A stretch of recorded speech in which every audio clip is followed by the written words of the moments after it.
Hello everyone, today is 11th of January. My name is Sahil and welcome to the newspaper analysis.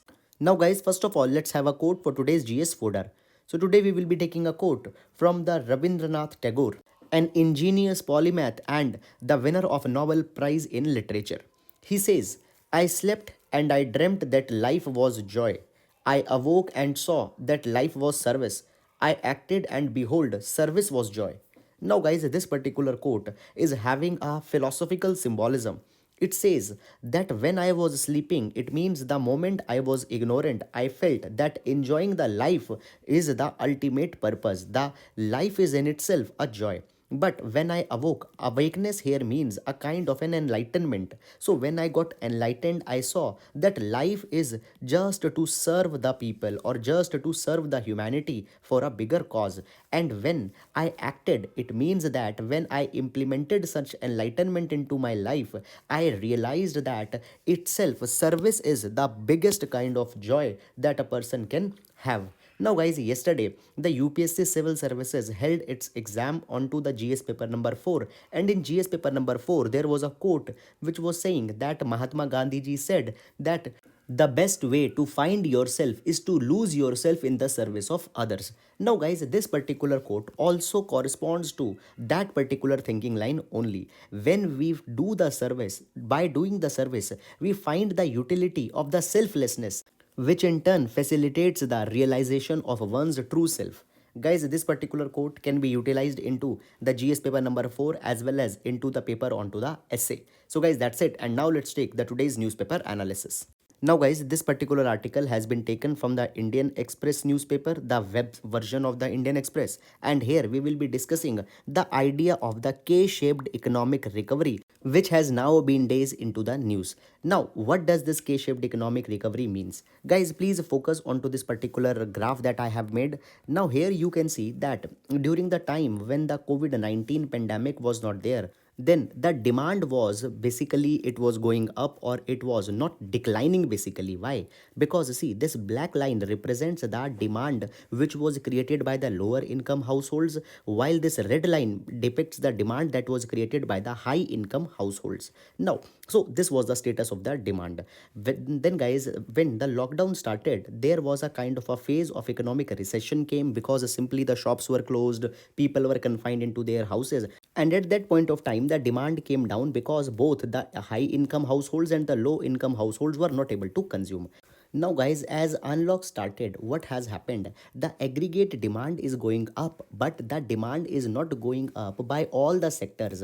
Only the demand is being now created by the high income households. Why? Because the high income households, they were earlier, before the lockdown also, they were confined into such kind of jobs or such kind of ventures where the income had not declined. For example, the IT sector, the tech sector, the software industry, or the service sector, where the work from home was possible, and even the due to the work from home, the productivity and the profitability has increased. So their incomes did not went down. Moreover guys, they got the consolidated savings, because for a brief period of time they were not able to spend, and now they are having a sugar rush, and due to that sugar rush now they are consuming more and more. And guys, by this particular thing we can see that they are increasing the aggregate demand, but there is still a large section, and this section is composed by the people who were employed into the informal sector, or they were the wage earners, laborers. Now they have seen a permanent decline or the loss of their incomes, and simply they are not able to consume. And guys, by that particular section the demand is now going down. And guys, this particular thing we can see by the help of an example also. For example guys, when we see the sales of the four-wheeler passenger cars, then we can see that after the month of October there has been 4% growth, but at the same time if we see the sale of the two-wheelers, then there is a decline of nearly 15%. Now the two-wheelers are basically bought by the people who are not having that much high incomes. So this thing is going down, this thing is going up. So basically the idea here is that the economy is coming out of the shock, economy is coming out of the recovery, but all the sectors are not seeing a kind of an even growth. The sectors which are seeing the even growth are those into which the consumption is basically made by the high income groups. So here you can see that that a K-shaped kind of graph is being made, and this is the K-shaped recovery. Now guys, this K-shaped recovery is there in many of the fields. For example, just focus onto this infographic. Guys, here we can see that what has happened in terms of the income levels of the people also, there is a K-shaped graph which is emerging. See, the billionaires into the US, their wealth has increased. For example, Bezos have become $75 billion richer. Musk has become nearly $42.5 billion richer, and simply all the people who are associated in such kind of industries, their wealth has increased. But at the same time, the unemployment is also very much high. You can see these data that 30 million plus people are unemployed, 43 million plus are the risk of eviction. So even into all the sectors, a kind of a key K-shaped graph is being made up. Now guys, this particular thing becomes very much important. You need to have the idea what this K-shaped growth recovery means. So simply I will be repeating into the one line. It is a phenomena where the different sections of the economy recover at the different rates.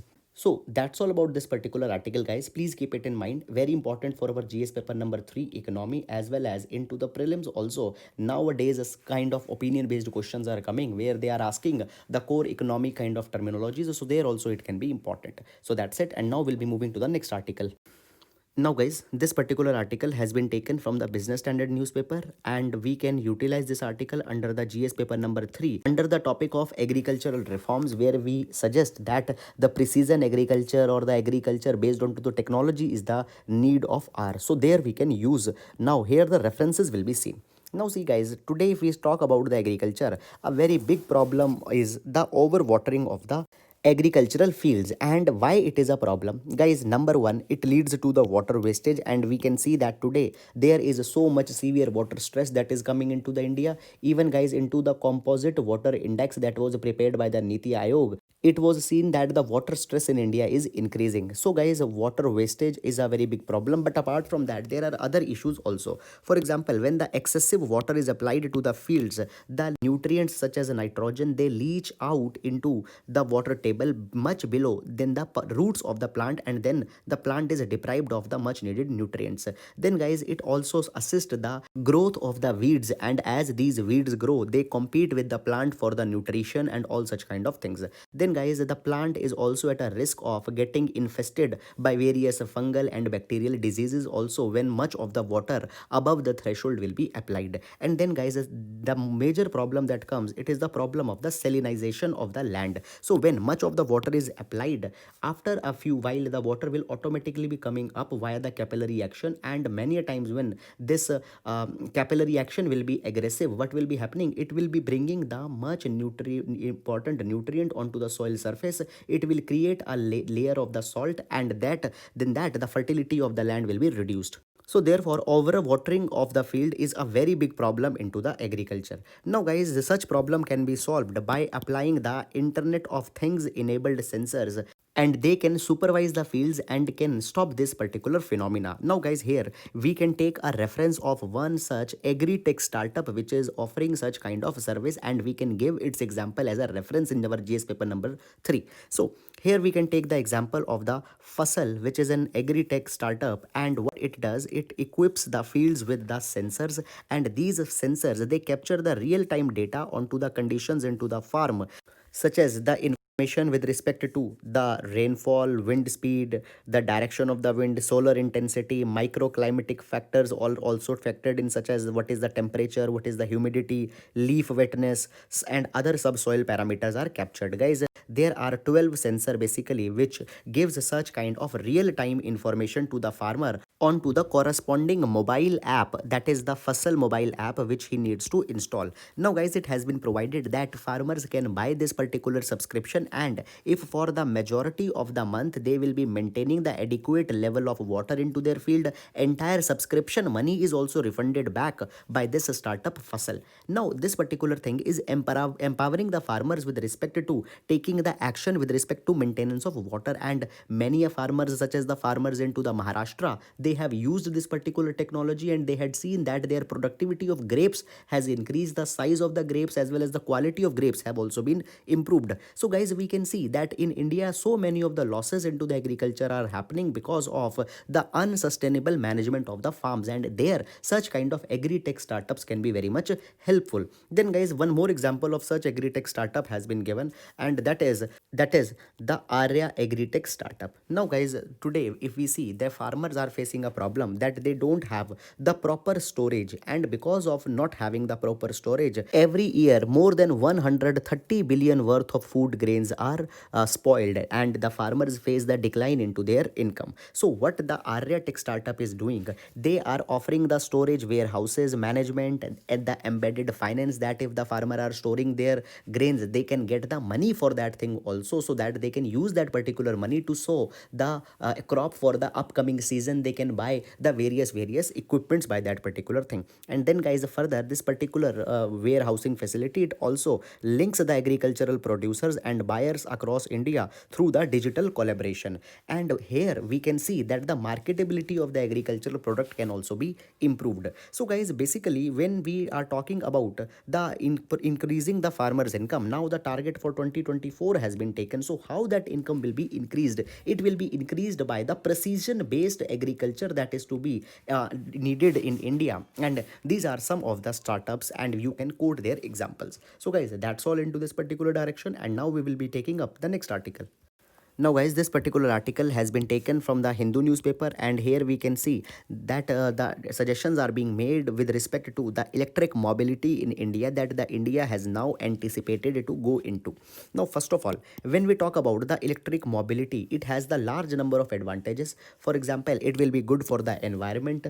After that, it will also be good as it will be keeping our the current account deficit into the sustainable levels, because guys, you know that majority of crude oil for our mobility is being imported from the countries such as or the regions such as the West Asia. Then it is also good because guys, we have taken up the pledge into the Paris Climate Summit, and there we have said that we need to reduce our carbon footprint, as well as the emissions are to be reduced by 33 to 35%. So there are many advantages if we go on to the electric mobility and we use the electronic vehicles. Moreover guys, there is one more angle also to this particular aspect, that we also need to change our foreign policy if we will be relying on to the electric mobility. And then more thrust is to be given to the Latin America and not onto the West Asia. Or so from West Asia, the attention is to be diverted onto the Latin America. Now, the reason into this particular direction is very clear. See, into the Latin America, there is the famous lithium triangle which has been formed. Now, the lithium triangle is the name of this geographical region which encompasses the regions of three countries, that is the Chile, Bolivia, and the Argentina. And here, the 80% of the world's lithium is being found. Now, guys, lithium is the component which is used into the lithium ion batteries that are now being used into the cars, into the mobile phones, into the laptops. So for that lithium, this particular region becomes important, and guys, India needs to enhance the cooperation with these countries. Right now, if we speak, guys, what India is doing, India is directly importing the lithium ion batteries, and the import is being made from the countries such as the China, Vietnam, and the region of Hong Kong. And basically we can see that so much appetite of lithium ion batteries increasing into the past few years, that from nearly $384 billion of batteries that were imported, now it has reached to $1.2 billion. So we can clearly see that such appetite in India is increasing. And now what we want to do, we want to make these lithium ion batteries in our country only. We want to promote our indigenous manufacturers. So for that particular thing, the lithium is directly to be imported from this particular region. So therefore, India needs to bring a strategic shift into the foreign policy as well as the economic policy concerned with the Latin America countries. Moreover, guys, the lithium is not only important for the battery, rather the lithium is now also being used to make a drug that will be treating the bipolar disorder.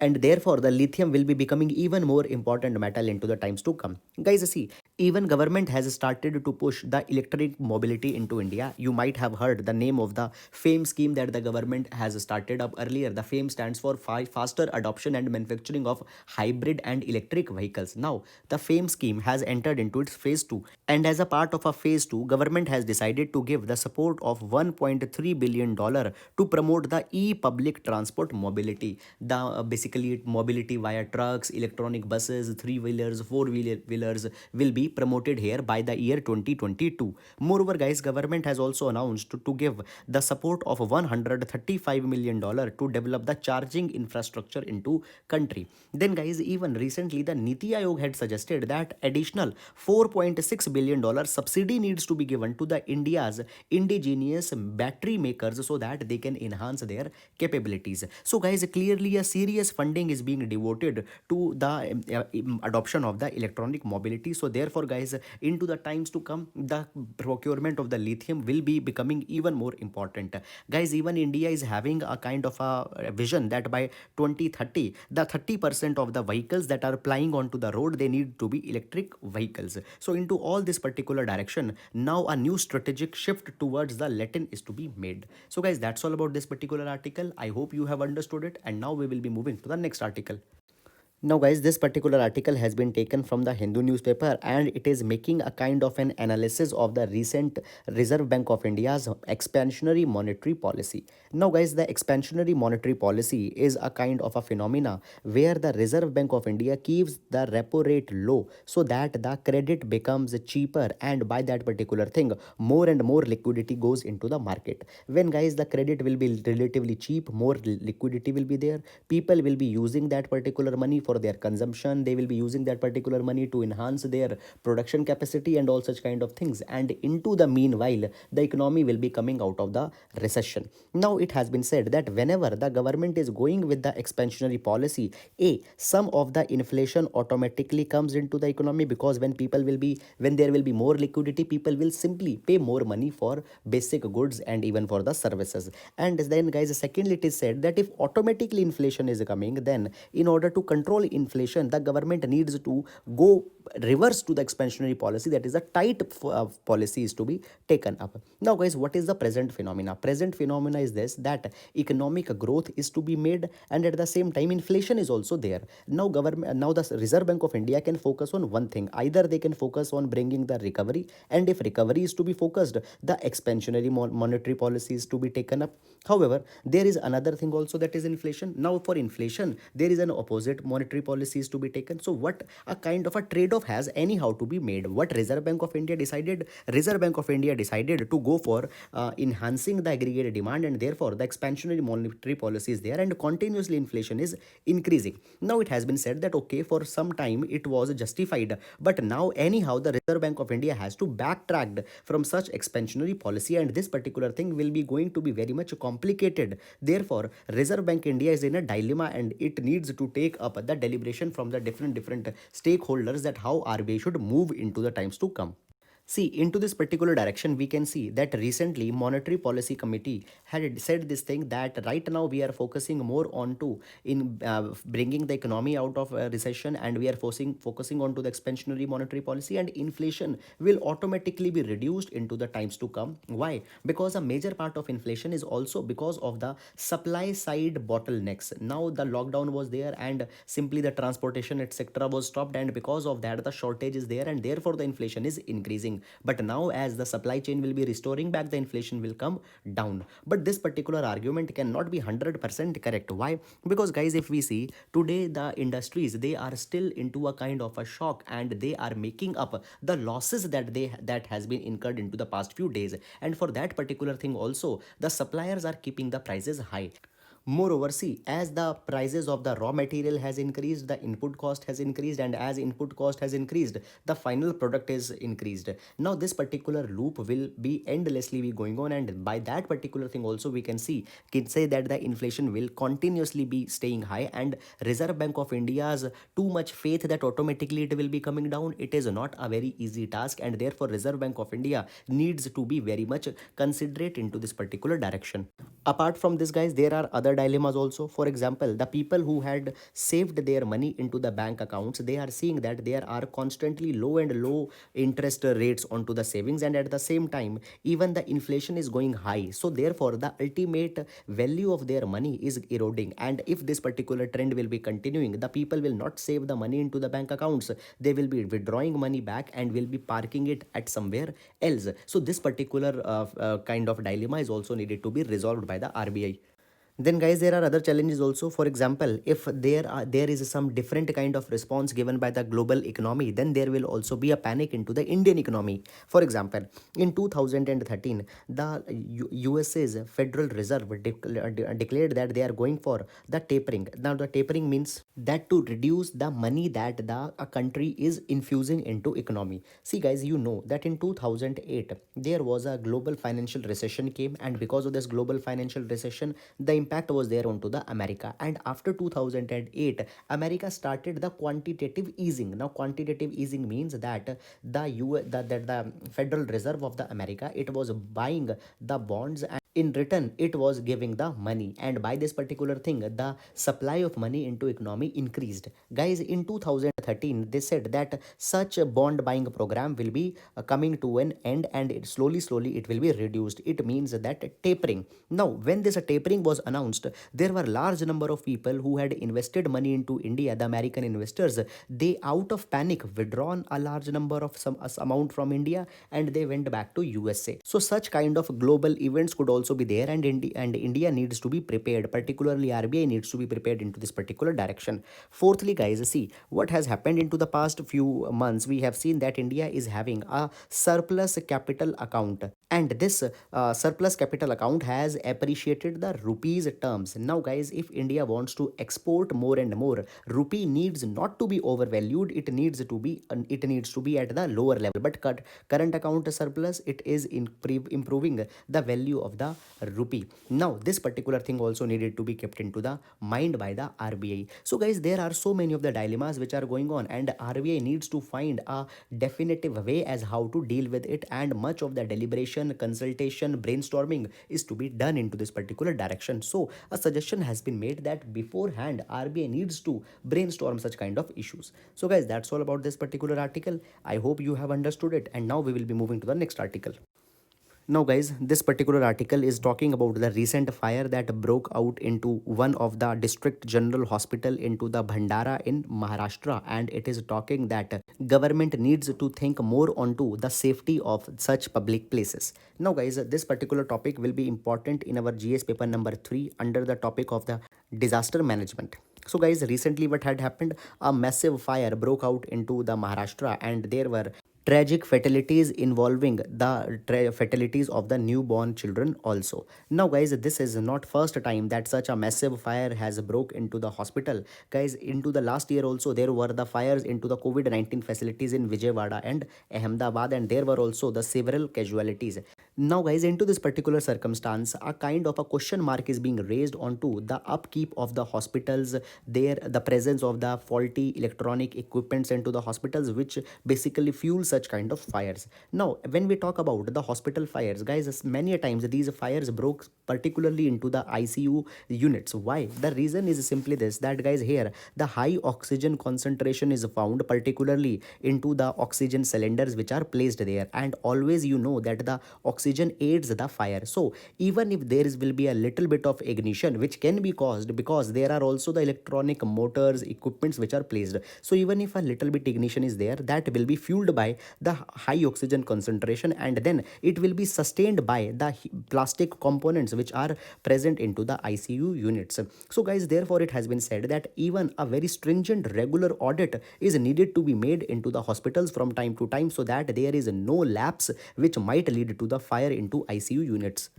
And therefore into this particular direction, now government need to consider that regular audit of the hospitals need to be carried, so to check that whether the national building safety code are being followed or not, whether the international practices with respect to dealing of the equipment is being taken. Moreover guys, according to the US National Fire Protection Association, it has been said that into a room maximum concentration of the oxygen can be 23.5%, and to check this particular thing, the hospital rooms need to be equipped with the sensors which can detect the prevalence of the oxygen. Moreover guys, electric equipment such as the air condition etc., they need to be installed at a places which are away from the areas which are highly saturated with the oxygen.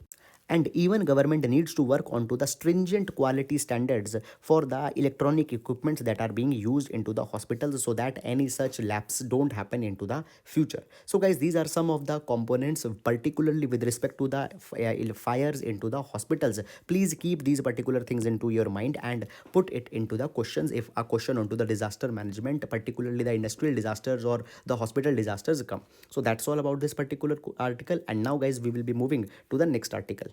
Now guys, this particular article has been taken from the Hindu newspaper, and here we can see that the resource of vanadium has been now located into the Arunachal Pradesh, and this particular topic will be important for our GS paper number 1, that is the location of the mineral resources in India. Now guys, first of all, let's see that what this vanadium is, and then we will be going into the article.